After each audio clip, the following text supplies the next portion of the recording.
नमस्कार। Bombay high court ने touch की व्याख्या करते हुए उसके अर्थ का अनर्थ कर दिया।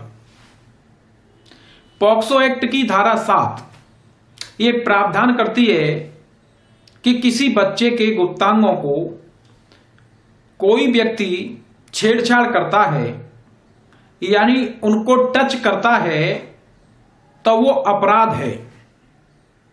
12 साल की बेटी का ये आरोप था कि उसकी छाती को अभियुक्त ने दबाया और उसकी सलवार को उतारने का प्रयास किया।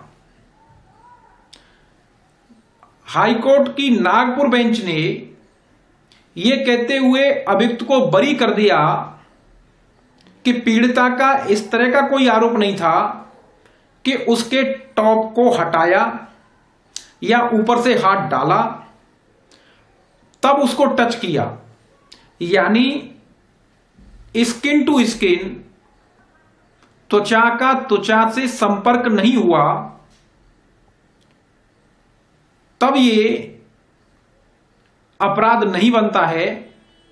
इस तरीके का अपराध भारतीय दंड संहिता की धारा 354 में दंडनीय हो सकता है। पॉक्सो अधिनियम की धारा 8 के अंतर्गत हम अभियुक्त को बरी करते हैं।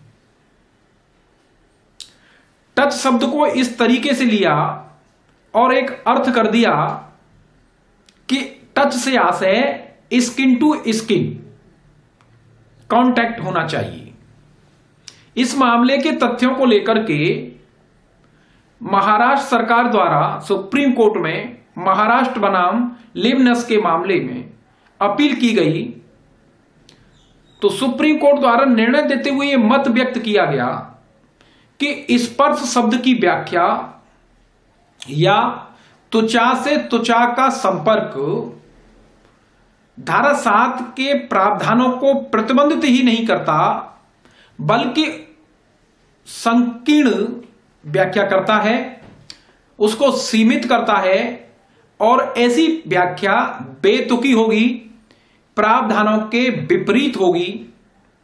किसी मामले में अगर कोई अभियुक्त किसी बच्चे के गुप्तांगों पर हमला करता है और वो हमला करने में किन्हीं साधनों का प्रयोग करता है, किसी किट का यूज करता है, यानी कपड़ों के ऊपर से टच करता है, लकड़ी से टच करता है या अन्य साधन यूज करता है जिसके कारण स्किन टू स्किन कांटेक्ट नहीं हो, तो इसका मतलब अपराध नहीं बनेगा।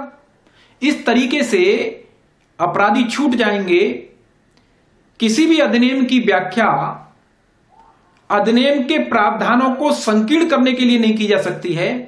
अधिनियम के प्रावधानों की बृहद व्याख्या की जाएगी। चूंकि अभियुक्त कानून के जाल से निकल नहीं पाए अगर उसकी मंशा गलत है, यहां यह देखा जाएगा कि भली किसी साधन का यूज कर रहा है, किट का यूज कर रहा है और अभियुक्त लैंगिक हमला करता है, गुप्तांगों को टच करता है, तो उसकी नीयत को देखा जाएगा कि उसकी नीयत क्या है, सेक्सुअल इंटेंट क्या है। अगर मंशा गलत है, अगर नीयत गलत है तो अपराध बनेगा।